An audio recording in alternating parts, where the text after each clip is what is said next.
Now, government has secured at least $178 million to be invested in a project aimed at conserving forests, especially in game parks and refugee hosting districts.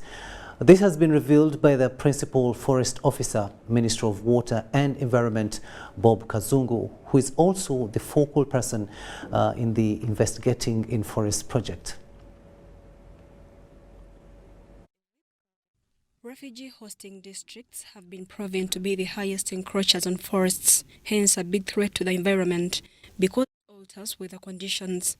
To address this challenge, government through the Ministry of Water and Environment have embarked on a project dubbed Investing in Forests Land Protected Areas for Climate Smart Development, which is expected to tackle the fate of environmental degradation, especially deforestation in the refugee hosting districts and game parks. To ensure that we sustain and manage our forest and protected areas, but also we increasing revenues and incomes for the communities and for the country generally through tourism investments.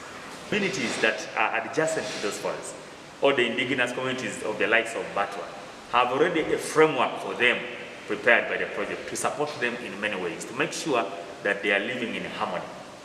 The Batwa, an indigenous community from western Uganda, had their settlement in Ngahinga and Semliki National Parks displaced, without gazetted areas prepared for them. According to the Executive Director, BioVision Africa, Geoffrey Kamese, this 5-year project will help resettle the target communities where their project will be carried out. Government should come in.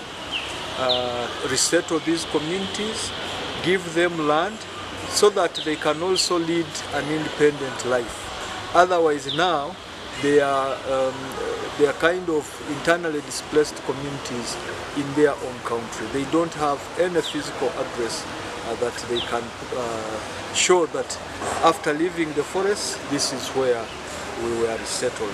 However, some analysts question the project coordinators to clearly streamline investment models and be mindful about value addition, which will eventually increase on the tax revenue collected in the long run. You see, we're talking about plant trees, but I don't see where they say they are going to do value addition.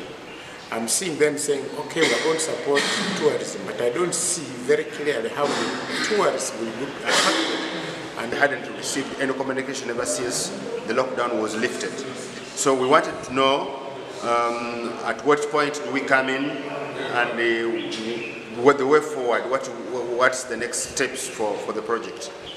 Targeted areas for this project include the Albertine region, West Nile, and refugee hosting communities. I am Mary Namkose for UBC News.